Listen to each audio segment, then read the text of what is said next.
Hello everyone, welcome to Hindi रोचक कहानियाँ channel. आज की कहानी है वर ढूंढा बावला। अगर आपको कहानी पसंद आए तो वीडियो को लाइक करें, शेयर करें और चैनल को सब्सक्राइब करें। ये कहानी काल्पनिक है और आपके मनोरंजन के लिए बनाई गई है। सुबह 7 बजे अलार्म बजा। पीयूष अलार्म की आवाज से उठा और आंखें मसलते हुए अलार्म बंद किया। अलार्म बंद करते ही पास में नजर डाली। ईशानी बिस्तर पर नहीं थी। पीयूष ने ईशानी को आवाज लगाई। ईशानी पीयूष की आवाज सुनकर आई तो पीयूष ने उसे देख कहा, कितनी बार कहा है, जब मैं सुबह आंखें खोलूं तो तुम्हारा चेहरा मेरे सामने होना चाहिए। ईशानी ने कहा, ये कौन सी बात होती है भला? मैं रसोई में नाश्ते की तैयारी कर रही थी, भूल गए? तुम्हें आज ऑफिस जल्दी जाना है। पीयूष ने कहा, हाँ याद है, पर सुबह उठते से ही तुम्हारा चेहरा देखता हूँ तो मेरा दिन अच्छा जाता है।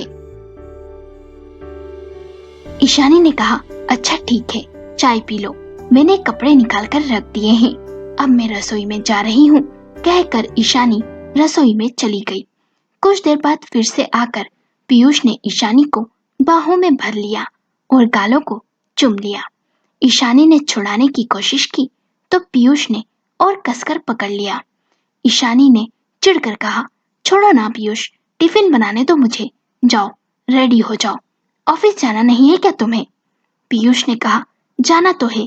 अरे ईशु, रहने दो ना टिफिन, मैं दोपहर में आ जाऊंगा खाना खाने, और इसी बहाने। बात अधूरी छोड़ पीयूष ने एक और चुम्बन ईशानी के गाल पर दे दिया। अपने आप को छुड़ाते हुए ईशानी ने कहा, कोई जरूरत नहीं है घर आने की, मैं अभी नाश्ता और टिफिन बना देती हूँ, और आटा गूंथने लगी।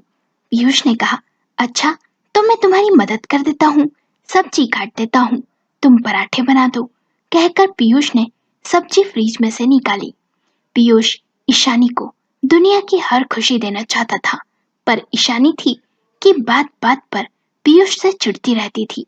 हर बात में बुराई निकालना जैसे ईशानी की आदत सी हो गई थी। सोचती कि सभी के पतियों जैसा उसका पति क्यों नहीं है, क्यों हमेशा रोमांटिक बना घूमता रहता है। अरे जिंदगी क्या बस प्यार से ही चलती है?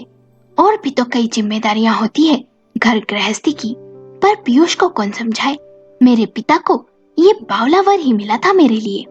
गुस्से से लाल होती ईशानी ने पीयूष के हाथ से चाकू छीन लिया और फिर गुस्से में सब्जी काटने लगी। सारा गुस्सा सब्जी पर उतर रहा था। उसका मन तो किया कि कहे, कोई जरूरत नहीं है बार बार यूं घर आकर परेशान करने की, पर फिर सोचने लगी, जल्दी से पीयूष ऑफिस जाए और उसकी जान छूटे। पीयूष के ऑफिस जाने के बाद घर के बाकी काम खत्म कर ईशानी बैठी ही थी कि फोन की घंटी बजी। पीयूष का फोन था और यह सिलसिला रोज का था।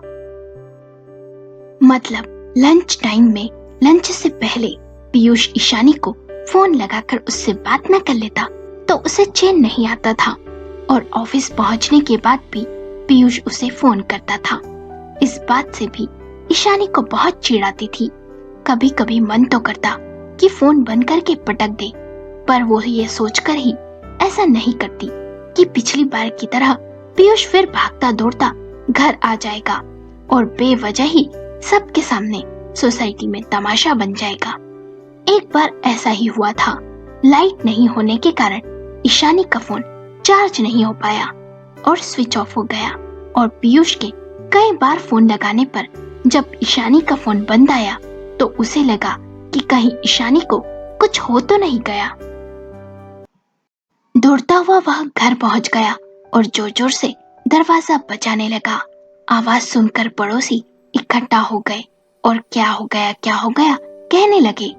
उस समय ईशानी बेडरूम में सो रही थी। बाहर लोगों का शोर सुन जब ईशानी की आंख खुली और उसने दरवाजा खोला तो पीयूष ने उसका हाथ पकड़कर कहा, तुम ठीक तो हो ना? मैं तो डर ही गया था, तुम्हारा फोन बंद आ रहा था इसलिए घबरा गया मैं। कहते हुए उसने ईशानी को बाहों में भर लिया। ईशानी को मन ही मन गुस्सा भी आया और बोली, कैसा बावला है ये? पर फिर ये सोचकर मन ही मन खुश भी हुई कि उसका पति उससे कितना प्यार करता है।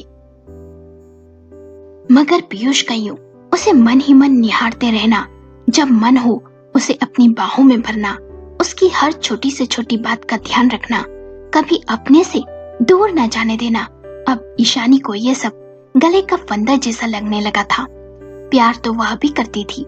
ईशानी का सोचना था कि पति है तो क्या हुआ, आखिर उसे भी तो अपने जीवन में थोड़ी स्पेस चाहिए।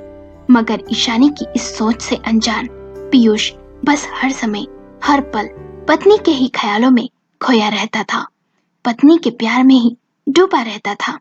ईशानी जब भी 2-3 दिन के लिए मायके जाती तो पीयूष भी उसके साथ चला जाता था। ये देख ईशानी की दोनों भाभियां उसका मजाक उड़ाती कि ईशानी का पति तो उसके बिना एक पल भी नहीं रह सकता, हर समय एक बच्चे की तरह उसका पल्लू पकड़े पीछे पीछे घूमता रहता है, इसका पति तो बावला है बावला। भाभियों की कही बातें सुन ईशानी को और गुस्सा आ जाता। उसे लगता उसकी भाभियां उस पर ताने कस रही है, पर उसे यह नहीं पता था कि भाभियां उससे जलती है। शादी के पहले पीयूष ने कई लड़कियां देखी, पर उसे कोई लड़की पसंद नहीं आई। इस वजह से उसके माता पिता बहुत ही परेशान थे। उनकी समझ में नहीं आ रहा था कि आखिर पीयूष को कैसी लड़की चाहिए। आखिर एक दिन पीयूष को अपनी पसंद की लड़की मिल ही गई। दरअसल पीयूष अपने एक बेस्ट फ्रेंड की शादी में गया था, वहीं उसने ईशानी को देखा था और फिर देखता ही रह गया। ईशानी की खूबसूरती पर पीयूष ऐसे मर मिटा था जैसे चांद को देखकर चकोर। कब ईशानी आंखों के रास्ते पीयूष के मन में जा बसी उसे पता ही नहीं चला। पीयूष का मन ईशानी के बारे में सोचकर झूम उठा। जब पीयूष के माता पिता को ये बात पता चली तो उन्होंने बिल्कुल भी देर नहीं की और पीयूष की शादी ईशानी से तय कर दी। एक दूसरे के प्यार में डूबे ईशानी पीयूष को शादी का 1 साल पता ही नहीं चला। कहते हैं कि शादी जैसे जैसे पुरानी होती जाती है, पति पत्नी के प्यार में भी कमी आने लगती है, मतलब प्यार पहले जैसा नहीं रह जाता। पर पीयूष और ईशानी की शादी जैसे जैसे पुरानी होती जा रही थी, उनका प्यार और भी गहरा होता जा रहा था। पहले जिस पीयूष का प्यार ईशानी को गुलाब की तरह कोमल लगता था, अब वही प्यार उसे कांटों की चुभन सा लगने लगा था। पीयूष का उसके लिए दीवानापन अब ईशानी को पागलपन लगने लगा था। ईशानी को लगता या तो कुछ समय के लिए पीयूष ऑफिस के काम से कहीं बाहर चला जाया करे या फिर उसको अकेले मायके जाने दे, जिससे वह खुलकर अपने मन के हिसाब से जी सके। आखिर ईशानी को कुछ दिनों के लिए पीयूष से अलग रहने का मौका मिल ही गया। ईशानी के दूर के मामा के बेटे की शादी थी। जाना जरूरी तो नहीं था, पर ईशानी जाना चाहती थी। शादी में जाने की बात सुन पीयूष ने कहा, शादी में? पर इशू। पीयूष ईशानी को प्यार से कभी कभी इशू भी कहता था। पीयूष ने आगे कहा, पर वो तो तुम्हारे दूर के मामा हैं, फिर इशू तुमने ही तो कहा था कि तुम्हारा जाना जरूरी नहीं है। ईशानी ने कहा, कहा था, पर है तो वह मेरा भाई ही ना, वो मान ही नहीं रहा और मामा जी ने भी कई बार फोन करके कहा तो उन्हें बुरा लगेगा ना, और वैसे भी पूरा परिवार इकट्ठा होगा तो कितना मजा आएगा, प्लीज जाने दो ना। अब ईशानी कुछ कहे और उसका पति उसे मना कर दे, ये नहीं हो सकता। पीयूष ने कहा, ठीक है मैं भी चलता हूँ छुट्टी लेकर। ये सुन ईशानी सकपका गई। आगे कुछ कहती पीयूष ने कहा, पर ऑफिस से छुट्टी नहीं मिलेगी। ये सुन ईशानी को राहत मिली और बोली, रहने दो, तुम्हें छुट्टी की समस्या है तो, और वैसे भी मैं जल्द ही आ जाऊंगी। पीयूष का मन तो नहीं था, पर ना चाहते हुए भी ईशानी की खुशी के लिए हाँ कह दिया। पर सोचने लगा, इतने दिन ईशानी के बिना कैसे रहेगा। जाते समय बाय कहते हुए ईशानी ने ऐसा मुंह बनाया जैसे उसे दुख हो रहा हो, पर जैसे ही ट्रेन चल पड़ी तो वह खुशी से झूम उठी। मायके पहुंचने पर सभी ने पूछा, पीयूष क्यों नहीं आया। तो ईशानी कहने लगी कि पीयूष को छुट्टी नहीं मिल सकी, इसलिए नहीं आया। पर ईशानी की भाभियां समझ गई, उसे छेड़ने के लिए बोली, ऐसे कैसे जमाई जी ने आपको अकेले छोड़ दिया ननन रानी, क्योंकि वे तो आपके बिना एक पल। फिर अधूरी बात को छोड़कर वे हंसने लगी। उधर ईशानी के बिना पीयूष का कहीं भी मन नहीं लग रहा था। पीयूष को उदास देख उसके सहकर्मी और खास दोस्त ने पूछा, क्या बात है, भाभी मायके गई है क्या? बड़े देवदास बने बैठे हो, चले जाओ तुम भी। पीयूष ने छुट्टी की बात की ऑफिस में और उसे छुट्टी मिल गई। शादी वाले घर में ईशानी नाचने में व्यस्त थी। तभी पीयूष वहां पहुंच गया। उसे देख ईशानी हैरान हो गई। पीयूष ने कहा, सरप्राइज। तभी ईशानी की भाभियों ने चिढ़ते हुए कहा, लो आ गए दामाद जी, क्यों रहा नहीं गया ना अपनी पत्नी के बिना। एक तो ईशानी पीयूष को देख हैरान थी, ऊपर से उसकी भाभी के ऐसे कहने से उसके तन बदन में आग लग गई। ईशानी ने पीयूष को घुर कर देखा, गुस्से से चेहरा लाल था। ईशानी ने ये भी नहीं सोचा कि मेहमानों का घर है तो कोई सुनेगा तो क्या कहेगा। ईशानी ने कहा, जब मैंने तुमसे कह दिया था मैं जल्द ही आ जाऊंगी, तो क्या जरूरत थी आने की तुम्हें यहाँ? क्या कुछ दिन चैन से मुझे अकेले जीने नहीं दे सकते हो? ये सुन पीयूष इधर उधर देखने लगा और झेपते हुए कहने लगा, नहीं नहीं, ऐसी बात नहीं है। वो क्या है कि मुझे छुट्टी मिल गई तो सोचा चला जाऊं, और वैसे भी ईशु तुम्हारे बिना मन नहीं लग रहा था तो आ गया मैं। ईशानी ने गुस्से में कहा, मन नहीं लग रहा था तुम्हारा तो क्या मैं तुम्हारा मन बहलाने का साधन हूँ? अरे कैसे इंसान हो तुम, जो अपना ऑफिस का काम सब छोड़कर हमेशा मेरे पीछे लगे रहते हो। तुम में स्वाभिमान नाम की चीज है या नहीं कोई? पीयूष, दिखाते हो कि तुम मुझसे बहुत प्यार करते हो। अरे नहीं चाहिए मुझे तुम्हारा ऐसा प्यार। सच में तुम्हारे इस प्यार से मैं उकता गई हूँ। जानते हो मैं यहाँ क्यों आई थी? मुझे कुछ दिनों के लिए छुटकारा मिल सके, पर नहीं, तुम्हारे इस छिछोरे व्यवहार के कारण मेरी सभी सहेलियां और भाभियां मुझ पर हंसती है, ताने कसती है। अरे जाने दो, तुमसे तो कुछ कहना ही बेकार है पीयूष, प्लीज अब जाओ यहाँ से। मुझे जब आना होगा मैं खुद आ जाऊंगी, समझे? गुस्से में कहते हुए ईशानी कमरे से बाहर जाने लगी। ईशानी का यह रूप देखकर पीयूष हैरान हो गया। उसे यकीन नहीं हो रहा था कि उसकी प्यारी ईशु उसके बारे में ऐसा सोचती है। जिस पत्नी को वह अपनी जान से भी ज्यादा प्यार करता है और जिसके लिए वह भागता हुआ यहाँ आया, वह अपने मायके वालों के सामने उसकी बेइज्जती कर देगी। उसने ये कभी सपने में भी नहीं सोचा था। पीयूष ने ईशानी को आवाज लगाते हुए कहा, ठीक है ईशानी, तो फिर अब मैं यहाँ कभी नहीं आऊंगा, तुम बुलाओगी तो भी नहीं। पीयूष एक पल भी वहां नहीं रुका, चला गया। ईशानी के भाई माँ सबने पीयूष को रोकना चाहा, पर पीयूष नहीं माना। ईशानी की कड़वी बातों ने उसका दिल तोड़ दिया था। पीयूष के जाने के बाद ईशानी के माँ, पिताजी, भाई सबने उसे इस बात के लिए बहुत सुनाया, पर ईशानी को अपनी कही हुई बातों का जरा भी पछतावा नहीं हुआ, बल्कि उसके मन को शांति मिली। घमंड में चूर ईशानी को यह भी समझ नहीं आ रहा था कि उसने एक ऐसे इंसान का दिल तोड़ा जो उसे बेइंतहा मोहब्बत करता है। पीयूष को घर पहुंचने के बाद भी चैन नहीं आया। ईशानी की बातें उसके कानों में गूंजती रही। अगले दिन अपनी आदत के अनुसार पीयूष ने लंच टाइम में जैसे ही ईशानी को फोन लगाना चाहा, पर फिर उसकी कही हुई बातें उसके कानों में गूंजने लगी कि तुम में तो स्वाभिमान है भी या नहीं। फिर कुर्सी पर आंख मूंद कर बैठ सोचने लगा कि उसकी गलती नहीं थी, इसलिए अब वो ईशानी को ना फोन करेगा और ना ही मिलने जाएगा और ना ही आने को कहेगा। जब ईशानी की मर्जी होगी तब आना होगी तो आ जाएगी और ना आना हो तो उसकी मर्जी। 5-6 दिन बीत गए। पीयूष को ईशानी की याद तो आ जाती थी, पर जैसे तैसे मन लगा लेता। रविवार के दिन पीयूष एक कॉफी शॉप में बैठ कॉफी पी रहा था। तभी एक लड़की ने उसे देख कहा, सर आप यहाँ? पीयूष उसे देख हैरान हो गया और बोला, माधुरी तुम यहाँ? पीयूष ने पूछा, और कैसी हो? माधुरी ने कहा, ठीक ही हूँ। पीयूष ने पूछा, और जॉब कहाँ कर रही हो? माधुरी ने कहा, अरे सर, आपके प्रोजेक्ट से निकलने के बाद बहुत दिनों तक बेंच पर रही तो कंपनी ने निकाल दिया। ये सुन पीयूष को बहुत बुरा लगा क्योंकि उसी के कारण ही माधुरी की नौकरी गई थी। कुछ देर माधुरी से बात कर पीयूष घर चला गया। घर जाकर माधुरी के बारे में सोचने लगा, क्या गलती थी माधुरी की?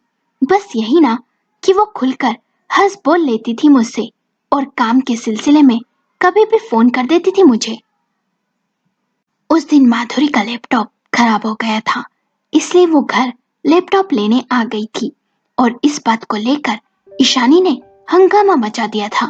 कहने लगी कि वह तुम पर डोरे डालती है और जानबूझकर तुम्हारे करीब आने की कोशिश करती है। मुझे वो लड़की अब नहीं दिखना चाहिए। उस वक्त मैंने कुछ नहीं सोचा, बस ईशानी की बातों में आ गया और बार बार ईशानी के कहने पर माधुरी को प्रोजेक्ट से बाहर निकाल दिया। ये भी नहीं सोचा यदि उसे नया प्रोजेक्ट नहीं मिलेगा तो उसकी जॉब चली जाएगी। माधुरी के घर की हालत तो पहले ही ठीक नहीं थी। आगे पीयूष सोचने लगा कि वैसे गलती तो खुद मेरी ही थी। क्यों उस समय मैं ईशानी की बातों में आ गया? मैं दूध पीता बच्चा तो नहीं था। यदि गलती की है तो सुधारी भी जा सकती है। अगले दिन पीयूष ने जाकर मैनेजर से बात की और माधुरी को जॉब पर रखने की रिक्वेस्ट भी की। प्रोजेक्ट में जरूरत भी थी, इसलिए माधुरी को फिर से नौकरी मिल गई। माधुरी ने पीयूष से थैंक यू कहा और बोली, अब आपको कभी शिकायत का मौका नहीं दूंगी सर। पीयूष ने कहा, नहीं माधुरी, पहले भी मुझे तुमसे कोई शिकायत नहीं थी और ना ही अब है। वो तो बस एक गलतफहमी के कारण। अच्छा अब छोड़ो पुरानी बातें, अब मन लगाकर काम करो। और हाँ, पार्टी तो बनती है जॉब मिलने की खुशी में। माधुरी ने कहा, हाँ आज शाम ही अच्छे रेस्टोरेंट चलेंगे। माधुरी ने पीयूष को पार्टी दी। सभी लंच साथ करते। जब माधुरी को पता चला कि पीयूष की वाइफ मायके गई तो वो पीयूष के लिए भी टिफिन बना लाती। कभी कभी कुछ विशेष व्यंजन भी बनाकर ले आती थी। पीयूष और माधुरी में अच्छी दोस्ती हो गई थी। माधुरी ने जन्मदिन की पार्टी भी रखी थी। पीयूष ने उसे बहुत महंगी घड़ी भी गिफ्ट में दी थी। ईशानी को मायके में रहते हुए 20 दिन हो गए थे। इन 20 दिनों में पीयूष ने ईशानी को एक बार भी फोन नहीं किया और ना ही पलट कर आया। ईशानी ने भी फोन नहीं किया और सोचने लगी, जाएगा कहाँ? क्या मेरे बिना रह पाएगा? आना तो मेरे ही पास है उसे।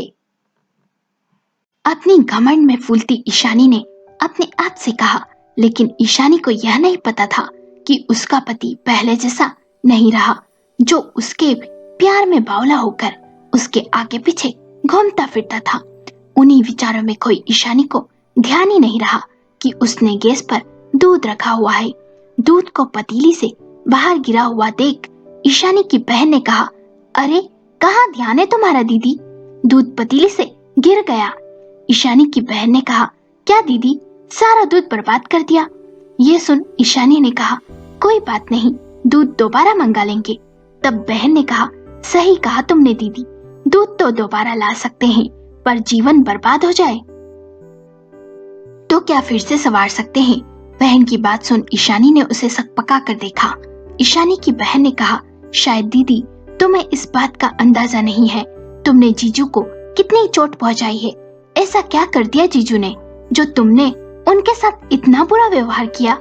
यह भी नहीं सोचा कि इतने सारे मेहमान हैं, शादी वाला घर है, तो वे सब क्या सोचेंगे जीजू के बारे में?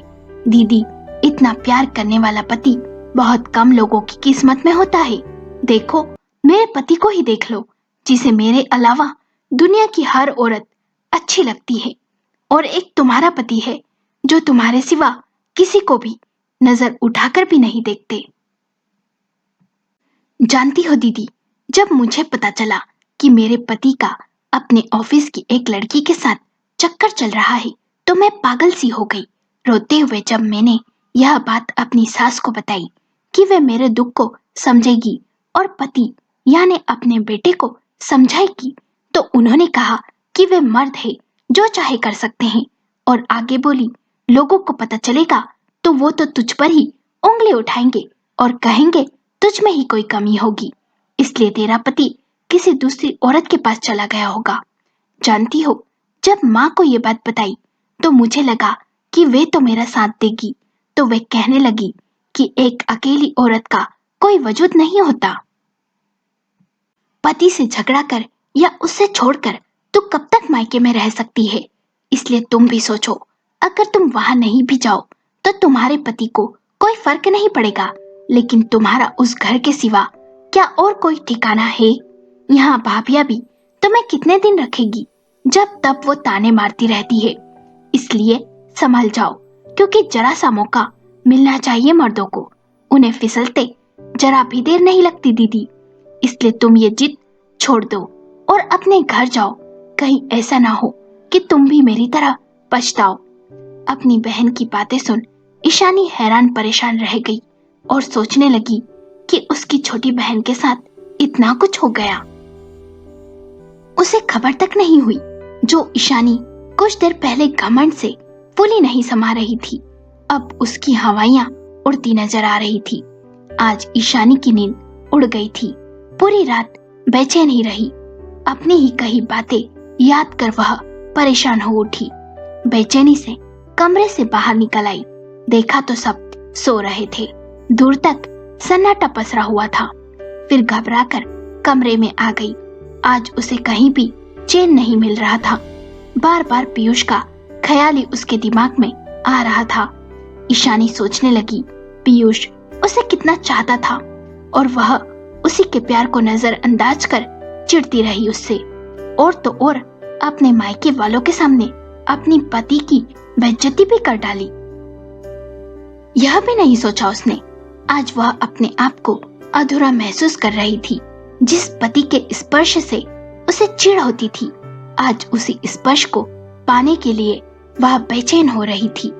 ईशानी ने मन ही मन सोचा, मुझसे बहुत बड़ी भूल हुई और उस बात के लिए पीयूष मुझे माफ नहीं करे, या हो सकता है अपने घर से जाने को कह दे, पर मैं तब तक अपने पति का साथ नहीं छोड़ूंगी जब तक वह मुझे माफ नहीं कर देता। मन ही मन ये निश्चय करने लगी और फिर कब सो गई पता ही नहीं चला। सुबह सामान बांध पति के घर के लिए निकल गई। ईशानी ने डोरबेल बजाई। पीयूष ने दरवाजा खोला। उसे ईशानी को देखकर हैरानी नहीं हुई जरा भी। उसने ईशानी से कुछ कहा भी नहीं, पर अपने घर पहुंचने पर ईशानी को लग रहा था जैसे उसके पीछे बहुत कुछ बदल गया है। पीयूष ऑफिस से समय के पहले घर से निकल जाता और बहुत देर से घर आता। पूछने पर जवाब देना भी जरूरी नहीं समझता, लेकिन ईशानी समझती थी कि अभी पीयूष गुस्से में है, इसलिए बात नहीं कर रहा है। जब गुस्सा उतर जाएगा तो सब पहले जैसा ठीक हो जाएगा। एक दिन पीयूष ने कहा, आज उसे ऑफिस से आने में देरी हो जाएगी, जरूरी मीटिंग है। लेकिन संयोग से उसी दिन ईशानी भी अपनी एक सहेली के साथ उसी कॉफी हाउस में गई जहां पीयूष और माधुरी बैठे थे। दोनों को साथ इस तरह देख ईशानी की आंखें भर आई। उसकी नम आंखें पीयूष से छिप ना सकी, पर उसने उसे देखकर भी अनदेखा कर दिया। यह बात ईशानी के दिल में तीर की भांति चुभी। जो पीयूष उसे कभी उदास या दुख में नहीं देख सकता, उसे आज उसने एक शब्द भी नहीं कहा। ईशानी कई सवाल पीयूष से पूछना चाहती थी, जैसे क्यों उस माधुरी को फिर से काम पर रख लिया और क्या उन दोनों में, पर पूछती किस मुंह से। पूछने पर पीयूष भी उससे यही कहेगा जो उसने कहा था कि हर इंसान को अपनी जिंदगी में थोड़ी स्पेस चाहिए होती है। करवटें बदलते हुए पूरी रात बीत गई। सुबह भी पीयूष जल्दी ऑफिस चला गया। ईशानी को कुछ समझ में नहीं आ रहा था कि आखिर करे तो क्या करे। यदि माँ से कहेगी तो वे भी वही सलाह देंगी जो उसकी बहन को दी, और भाभियों से तो कुछ बोलना ही बेकार है, वे तो उल्टा खुश ही होंगी। ईशानी को बिना बताए ही पीयूष घर से निकल जाता और जब मन होता तब आता। उसे कोई फर्क नहीं पड़ता था कि उसके इस व्यवहार से ईशानी को कितनी चोट पहुंचेगी। पीयूष ईशानी से ज्यादा बात भी नहीं करता, पर ईशानी के फोन करने पर फोन जरूर उठा लेता था। पीयूष और माधुरी के बारे में सोच सोचकर ईशानी के दिलो दिमाग पर असर हो रहा था। ठीक से नहीं खाने पीने और सोने से ईशानी कमजोर होने लगी थी। एक दिन पीयूष ऑफिस में था। दोपहर होने को आ गई थी। ईशानी का फोन नहीं आया तो पीयूष बेचैन हो गया, पर कुछ देर बाद ईशानी की माँ का फोन आया और उन्होंने पूछा कि ईशानी कहाँ है। बहुत देर से फोन लगा रही, वह फोन क्यों नहीं उठा रही है। तो पीयूष को फिक्र होने लगी। फिर उसने भी ईशानी को फोन लगाया, पर ईशानी ने फोन नहीं उठाया तो पीयूष बेचैन हो गया और ऑफिस से घर आया। घर आकर जब पीयूष ने देखा तो ईशानी बेहोश पड़ी थी। जल्दी से उसने डॉक्टर को बुलाया। जांच करके डॉक्टर ने कहा ऐसी कोई बात है जो इन्हें अंदर ही अंदर परेशान किए जा रही है और यही हाल रहा तो अस्पताल में एडमिट करना पड़ सकता है। इनका ध्यान रखिए, हो सके तो कहीं बाहर घुमा लाएं। कह दवा के साथ कुछ सलाह देकर डॉक्टर चला गया। पीयूष खुद को कोसने लगा कि यह सब उसकी वजह से हुआ है। ईशानी ने सही कहा था कि मेरा प्यार दिखावा है, और उसने कसकर ईशानी को बाहों में भर लिया और बोला, माफ कर दो मुझे ईशानी। ये सुन ईशानी रोने लगी और बोली, मुझे माफ कर दो, मुझे तुम्हारे साथ ऐसा व्यवहार नहीं करना चाहिए था। दोनों को अपने किए का पछतावा था।